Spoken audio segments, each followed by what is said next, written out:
this mission, partnering with their staff.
Good morning, everyone. I first want to say thank you to Nancy Cantor, president of Hunter College, for having us here today. It is a privilege to be here as we take the next big step forward into our mayoral transition. And it feels fitting to be standing in the very place where FDR shaped his own presidential transition, and where he and his team devised the foundation of the New Deal, including Social Security. I've said many times that, above all, my politics is one of consistency. When we launched our campaign in October of last year, we made clear that it would be focused on tackling the affordability crisis that devastates far too many working New Yorkers across these 5 boroughs. Those who work from dusk until dawn, and still, it isn't enough. But that consistency extends beyond our policy priorities. Nothing has been more unwavering within this movement than our commitment to excellence. Excellence was the rubric around which we built our campaign team, and it will be the framework through which we approach every governing decision. And excellence is not abstract. It will be reflected in the highest levels of City Hall and the advisors who most shape my decision-making. Today, I am proud to announce my first deputy mayor and my chief of staff, 2 leaders who have deep experience guiding our city and state through challenging moments, possess the fresh, innovative ideas needed to transform our city, and the expertise to help me deliver on the campaign promises that resonated with more than 1 million New Yorkers a little over a week today. First, I want to announce my first deputy mayor, Dean Fullahan. Except that I know for many, he will require no introduction. I'm grateful to him for returning to public service, and I know he has chosen to do so because he believes in our administration's ability to deliver universal childcare, making the slowest buses in America fast and free, and freezing the rent for more than 2 million rent-stabilized tenants in this city. Dean has been an incredibly influential leader and manager in New York City government and state government for almost 5 decades. No one is better versed in how city government functions, how it engages productively with leadership in Albany, or has a deeper understanding of how to achieve positive outcomes from even the most challenging of situations. When Dean began his career in New York politics in the late 70s, the Bronx was burning. Over his decades of service in the Assembly, he rose to manage negotiations over the budget process and stewarded our state into a period of financial stability. Few have as much experience leading from City Hall. Having served as Director of Operations for Mayor Giuliani, he later served as Mayor de Blasio's Budget Director from 2014 to 2018. And the role of First Deputy Mayor will not be foreign to him. He served in this position under Mayor de Blasio after leading OMB, and ran the city whenever Mayor de Blasio was not in the city. I will turn to Dean for counsel not only for his wealth of managerial experience, but also because of the similarity between our visions for this city. Dean is a child of Lebanese immigrants, and like me, he has seen our city through the prism of the immigrant experience and knows well that there are many New Yorkers who our leaders never tend to. I've been deeply impressed by how fiercely he shares my belief that this city must be one that works for the many instead of just for the privileged few, and how committed he is to enacting this agenda. We know that the scope of that agenda is a vast one, and so too are the numbers of those who would wish it to fail. I speak not only of those who have benefited from this broken politics, but also those of our president and his federal government, who will not only want to see a failure in the delivery of these agenda items, but also an inability of our administration to live up to that which we ran on. Dean's steadiness, his managerial competence, and his clarity of vision will support me as we take on those who would wish this to be a continuation of politics as it has been, and instead deliver what politics can be in this city that we call home. I also want to announce my incoming Chief of Staff, the unparalleled L. Bisgard Church. Few have played a more central role in this movement, or in every victory we achieved together in the Assembly, than L. She became my Assembly Chief of Staff nearly 5 years ago to the day, worked closely with me to win hundreds of millions of dollars in relief for taxi drivers, and served as the campaign manager for our historic primary campaign. Anyone who knows Elle knows her as someone unapologetically committed to the cause of improving the lives of working people. These are not just the political positions that she holds, they are deeply humanistic principles from which she never strays. For all of us who have been fortunate enough to work alongside her, Elle is our moral compass, our brilliant strategic center, and a genuinely kind and selfless person. As my Chief of Staff, Elle will remain intimately involved in every decision we make, from who joins the administration, to how we enact our agenda, to how we ensure that government remains accessible and transparent to every New Yorker. And together, alongside Dean, she will be responsible for ensuring that our commitment to excellence remains inviolable, and that City Hall remains what we have sought to make it, a shining beacon of good governance across the city, across the state, and across this country. I know that many have watched our victory with fascination and excitement. My goal is that the triumph we won last Tuesday to quickly be subsumed under the drumbeat of achievements that we deliver from City Hall, achievements that make immediate, meaningful differences in the lives of New Yorkers too often forgotten and ignored by those who have held positions such as these. These leaders alongside me are only the first of many that we will announce. I hope their reputations and records of accomplishment are proof of intent to deliver tangible change. This is a moment of opportunity that comes along rarely, and we seize upon it to usher in a new day for New York. Thank you, and I would now like to introduce my Chief of Staff, L. Bisgard Church.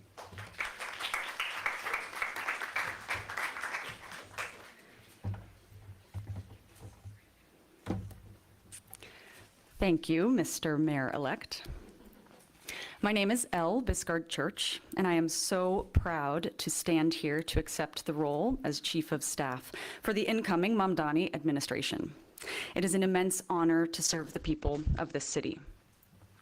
It has been emphasized that the Mayor-elect and I belong to a new generation. That's true. And as we work to turn the page on a politics devoid of ambition and beholden to special interests, it is incumbent on us to fill this administration with experienced people at all levels who have been on the right side of this fight. I am thrilled to be working closely with First Deputy Mayor Dean Fuleihan. The incoming administration offers bold vision combined with determined realism. We are imaginative in our outlook, energized by the work and to work very hard, and deeply invested in the future of this great city, because we will be here a long time. New Yorkers rejected the argument that they shouldn't expect much from their leaders in this election, that they shouldn't expect rigorous ethical standards from City Hall or demand competency, efficiency, and transparency at every level of their government. New Yorkers were asked, lower your hopes, accept slow buses, soaring housing costs, and unaffordable childcare, because that's just how things are. New Yorkers responded decisively to this grim and unimaginative politics. 1 million people said last week that they want more from City Hall, that they expect better from their leaders. They said loudly and clearly, it is not asking too much that New York be a place people can afford to live. The mayor-elect has received a democratic mandate. We take seriously the responsibility of this mandate and all that it will take to run the city well. We will work relentlessly to make good on our campaign promises. During my tenure, I promise that this administration will be open-minded, strategically oriented, and pragmatically focused. We will be open to new ideas because we know the old ones aren't working. Anyone who wants to contribute to our shared project of building a better New York for all its citizens has our ear. It won't make the news every day when a family enrolls in a childcare program or a 311 housing inspection is resolved quickly, or whenever our parks are clean, safe, and full of people. Such things won't make the news because such things won't be remarkable. They will be ordinary, part of the texture of daily life, part of what people have come to expect. Public flourishing is not an easy thing to quantify, but that doesn't make it less real. We succeed when people take pride in living here. We are winning when communities are resourced and resilient, when everyone has enough of their basic needs fulfilled to live happily and freely. I want to thank my family and my community for their unflagging support, and I want to acknowledge the incredible commitment of our volunteers and coalition members who powered this campaign to victory, and who will help us to realize our shared vision for an affordable, flourishing New York City. And now, it is my pleasure and honor to welcome the Mamdani administration's first Deputy Mayor, Dean Fulihan.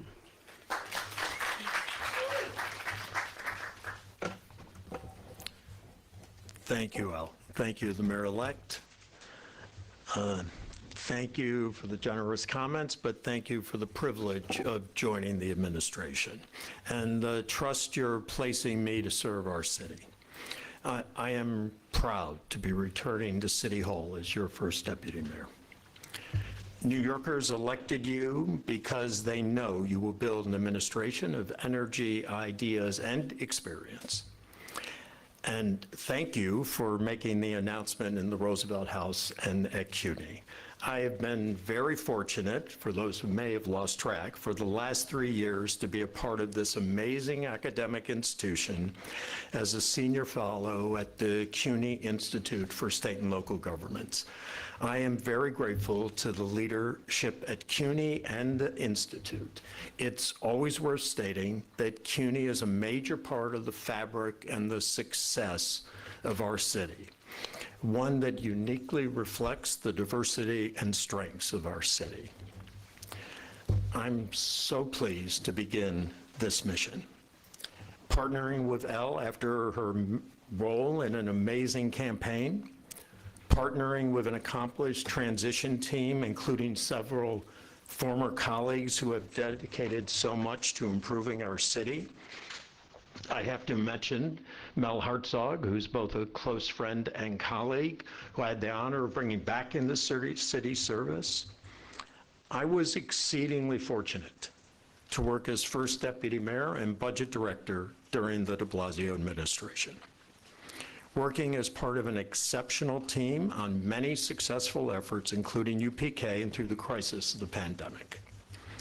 I was also very fortunate to work for 4 assembly speakers in Albany in a senior capacity, eventually running both the Ways and Means staff and the program staff, directing them through numerous state budgets and serious economic challenges. I am confident that my experience can be useful to the mayor-elect and this team.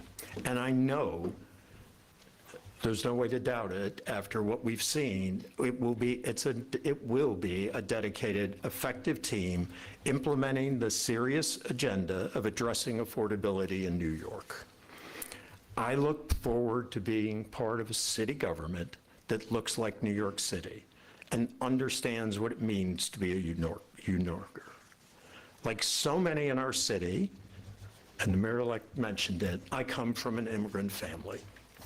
My father, an immigrant from Lebanon, my mother, whose parents immigrated from Lebanon, and her first language Arabic. They struggled, and succeeded, and instilled in my brothers and me a deep sense of public service and a commitment to providing others that same opportunity. The same is true of my wife's parents, who both immigrated from Korea. The mayor-elect has provided that same hope in every message throughout the campaign. I am one of the many that was deeply inspired by that message of hope. I firmly believe in this agenda, and I am proud to join a team that will be devoted to this agenda and will work every day to make it happen. Again, thank you so much for this privilege.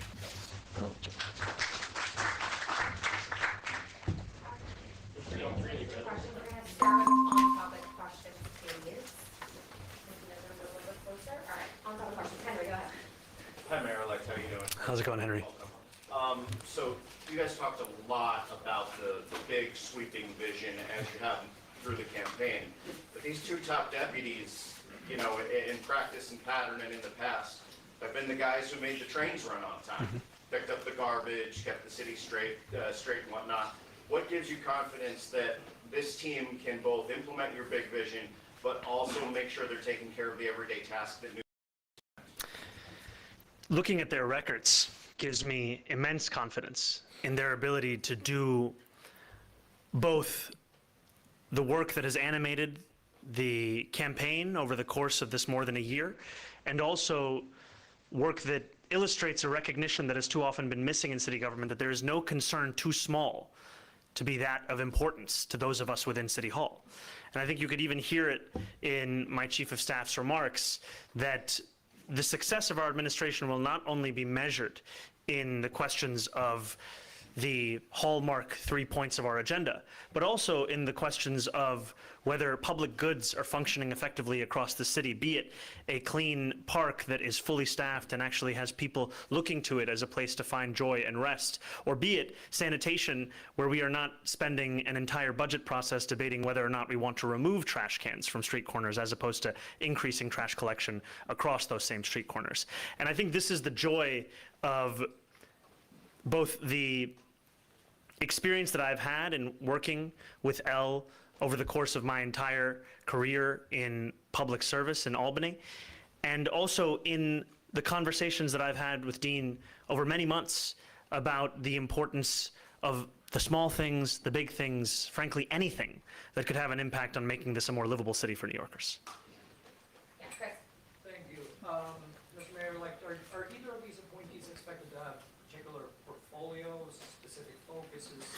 And then I was wondering too, if you have an update on Jessica Tisch. Have you had a meeting with her yet? Has she said anything, whether she's going to take you up on the offer? We will continue to put together the framework of what city government will look like. These are two of the first appointments that will also be critical in, is everyone all right? Okay. Just wanted to make sure. Yes, I can start again. These are the first appointments of my incoming mayoral administration, and they will be critical in helping to inform the approach of our administration as a whole, as well as the question of appointments further. And in that will come the answer to the ways in which we will divide up the responsibilities. I think the most important thing, however, is that these will be two key partners in delivering on the work that we have been looking to do for far too long. And I continue to be to retain my interest in keeping Commissioner Jessica Tisch, and I'll be sure to inform you when I have any updates. Yeah. For First Deputy Mayor William, if I can try that yet. You can. Two upcoming milestones are, the January plan budget release, as well as Albany session resuming. You have expertise in both. Can you talk a little about how you're already thinking about both of those? Look, we know there are challenges here, and that's what this is all about, but it's a great opportunity to work with the leadership in the state, certainly with the governor, with both houses. I do have experience there. I've been told many times in the past things could not happen, and directly, and that's not what we're being told. We're being told, let's have a conversation, and that's what we're going to do. And again, I said it at the end, this is an agenda that's achievable. We have to work on how to make sure that we come to those agreements. So I think it's quite doable. The budget's part of this, right? I mean, the state budget will be coming out, the city budget's February 1st now, and we're going to put together a team and go through and work between now and then to make sure that we have a budget that's reflective of the agenda, the day-to-day operation commitments, and we believe we can do that. I could, just before we go to the next question, just want to add one thing. You know, when Dean and I had our first conversation, it was at Kahowa House on 31st Street in Astoria. And one of the things that he shared with me then that stayed with me throughout the rest of the primary campaign and the general was the importance of changing, specific to OMB, but also larger within city government, a culture of no into a culture of how. And how now is the time to deliver. And when I think about one of the moments that I'm most proud of in especially the work that Elle and I have done together, I need not look that much further than the win that we secured in late 2021, where we erased close to $500 million in debt from the backs of thousands of working class taxi drivers. Now that was work that Elle and I had done on the outside, by and large. We were organizing, we were putting together 45 days of consecutive rallies and press conferences and having meetings with other elected officials, bringing them into this struggle. And part of the reason why we were able to accomplish this deal and free many drivers from a life of debt peonage was because we had Dean Fullahan on the inside, who was a critical part of actually bringing that agreement to its final step. And that, to me, is an example of what the three of us, alongside a number of incredible additional public servants that we will be announcing over the course of this transition, will be able to accomplish for New Yorkers. Yeah, David. Relatedly, can you talk a little bit about the process of this hire? I mean, when did you start meeting? Did you interview other people? What impressed you? Stuff like that. Absolutely. This was an exhaustive process. My first conversation with Dean was late winter of the primary, where we met over Adani Chai, and that was a first of many conversations that we had. And they were conversations that spoke about a vision for what governance could look like. It also focused on specific sets of particulars, thinking about the journey that universal pre-K took in a similar manner, where it was spoken about as if it could not be accomplished and what actually took it over the line. But additionally, the importance of something along the lines of property tax reform and the ways in which it will require a fluency in both city government and state government. These were conversations that stayed with me and also stayed with our team as Dean continued to offer insights and reflections on the way in which we could take that which we had spoken about into that which we actually delivered. And this was a process where I spoke with many incredible public servants about the prospect of them becoming a first deputy mayor, and we eventually settled on the first deputy mayor that is standing next to me, and in no small part because of the incredible record that he has in public service and the fact that he has both been able to accomplish that which many have deemed to be impossible while serving for decades in this kind of work without losing sight of the possibility of continuing to imagine a different kind of politics. Katie. Hi. I know there's been lots of questions about specifically the police commissioner and other people, but will there be a total overhaul of commissioners? I know we're going to need a new fire commissioner, DOT commissioner, the schools chancellor, but then there's things like DEP, all these other important agencies. Could you walk us through a little bit of that process of, not to scare anyone who currently has a job in this administration, but how much of an overhaul do you anticipate in the first few months?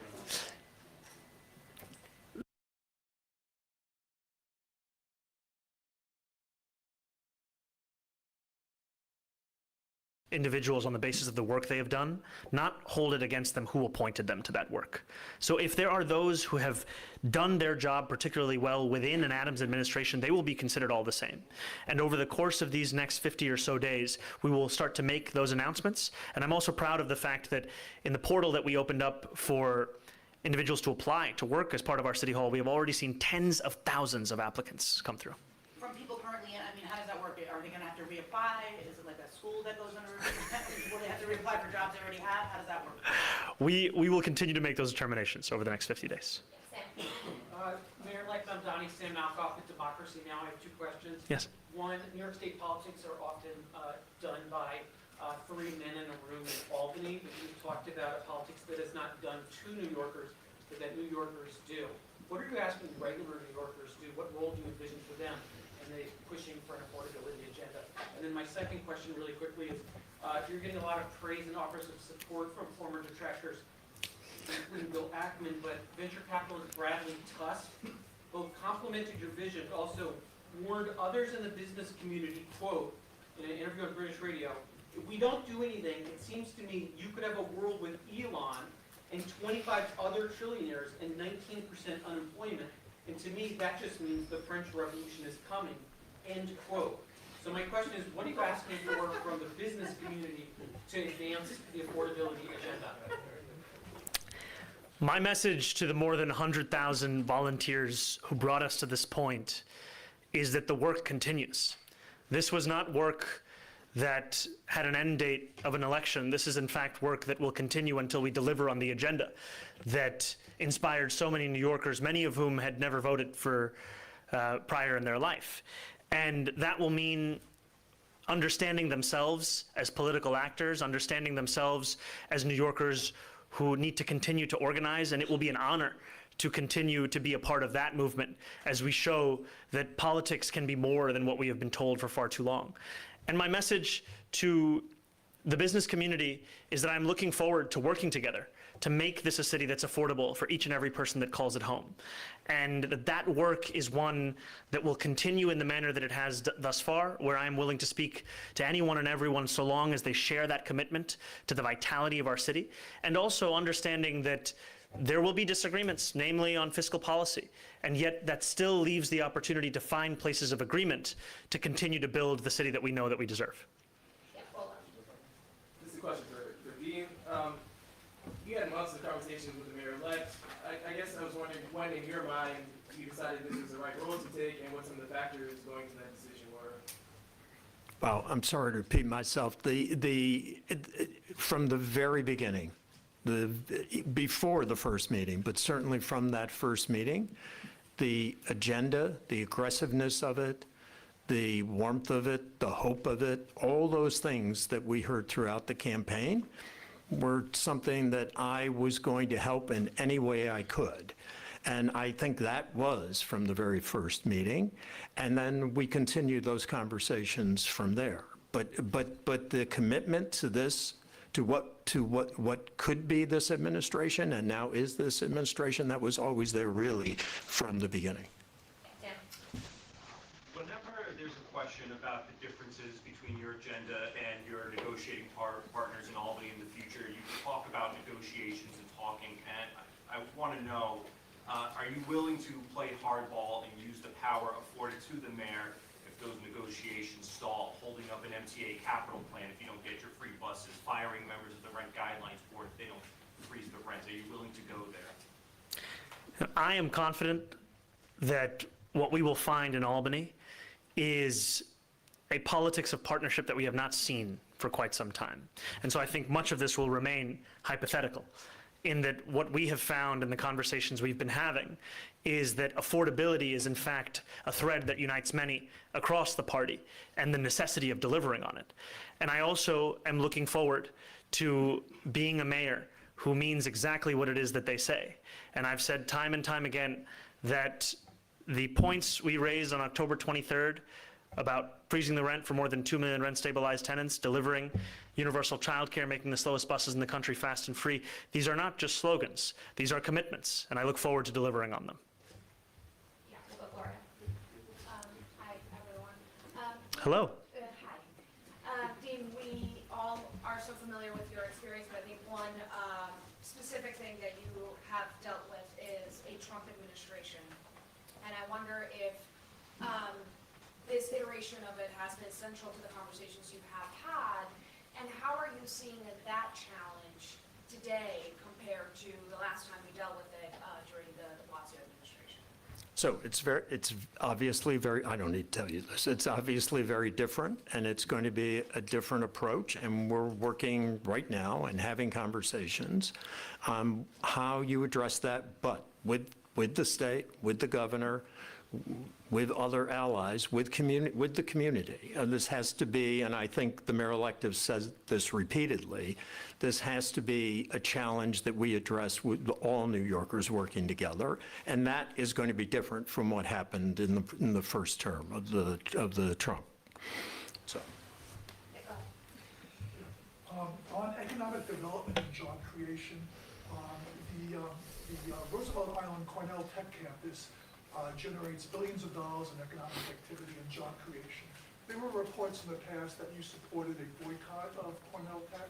I was just wondering if you could comment what your views are on the Cornell Tech, and do you in fact support a boycott, or can you just address that question, please? Thank you for the question. What I've said time and again is wherever the Adams administration and previous administrations have taken us out of compliance with international law, we'll return this city back into that compliance.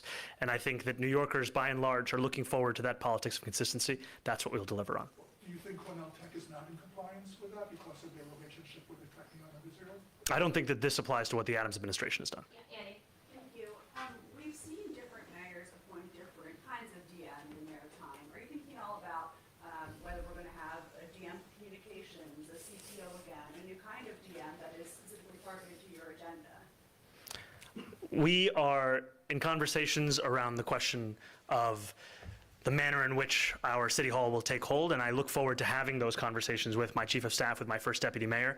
And I think there's an importance of asking ourselves the question of what gets us closer to delivering on this work, because too often we have not seen that be the animating idea that leads to the creation of additional positions.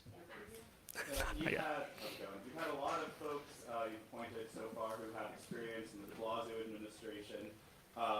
Now your chief of staff comes from outside. I know she ran your campaign and was involved in the DSA. Do you see this as kind of being the balance that you want to strike of having kind of these older hands and then these newer people come out?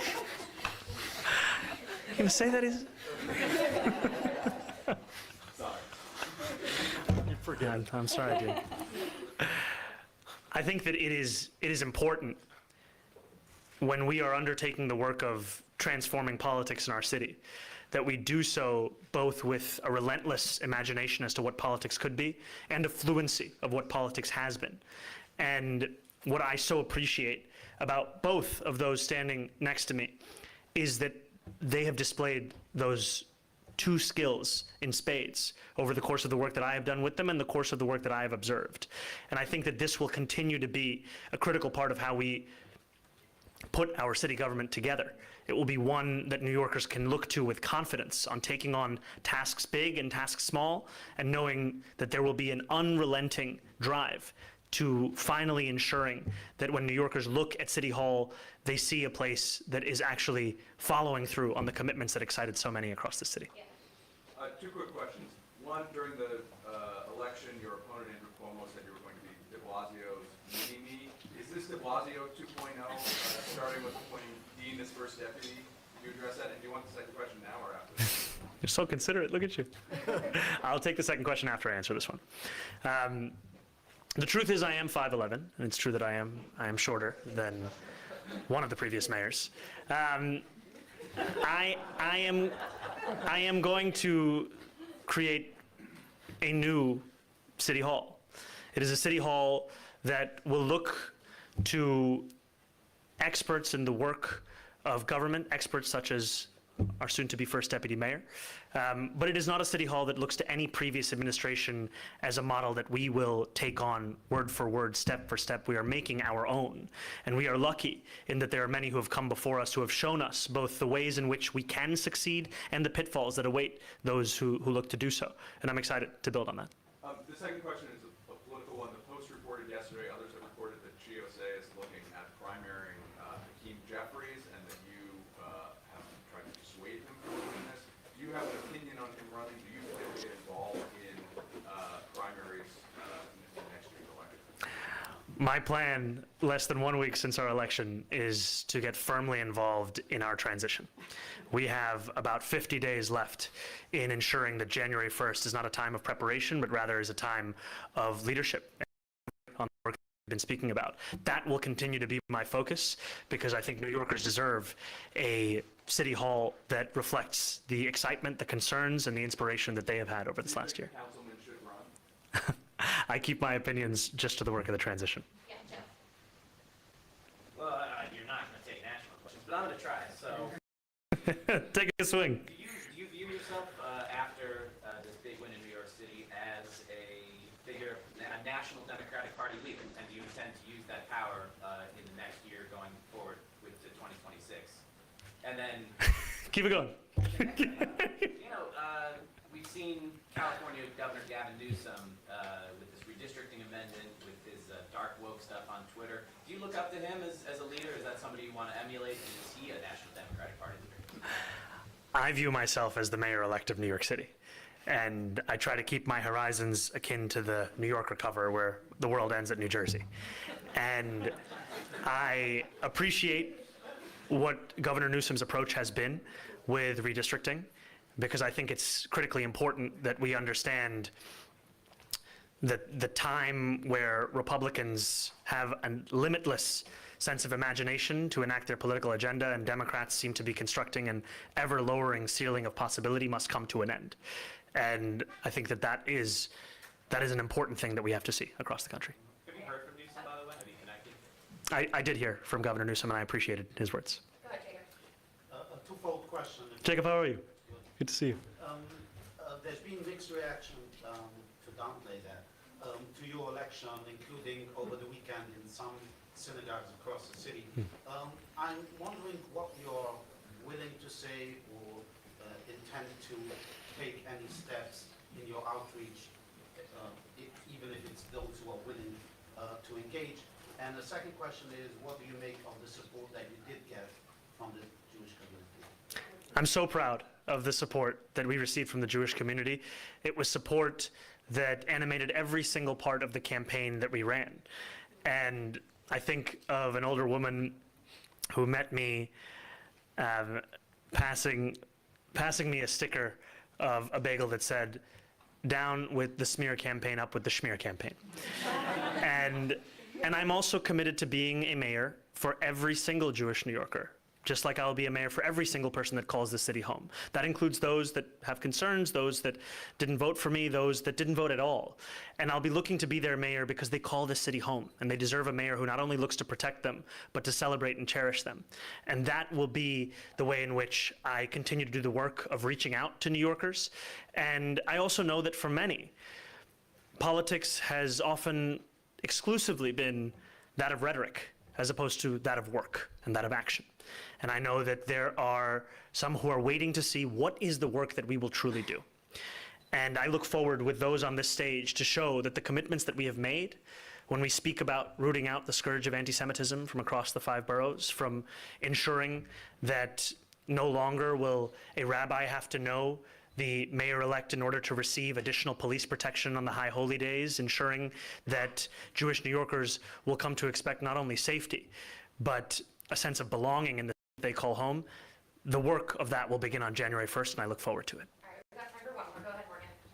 Hi. So Kathy Hochul in Puerto Rico said that she was not interested in the free bus plan. She said she doesn't see a world where that would happen, but she would be willing to maybe expand the program to allow for more low-income people to ride a bus for free. What's your take on this? Is this something you'd be willing to compromise on? Is this something that you're saying maybe we can do this incrementally as we go along? I continue to be excited at the work of making the slowest buses in America fast and free. And I appreciate the governor's continued partnership in delivering on that agenda of affordability. And this is the work that will animate so much of what the 3 of us and what our city hall will do, is to ensure that we are living up to those promises and transforming politics as we know it. So is it free buses, that's it, or is it something for now, let's expand it, then free buses maybe 3 years down the road? I'm just as excited as I was about free buses today as I was more than a year ago. Thank you, Morgan. so much. Thank you all.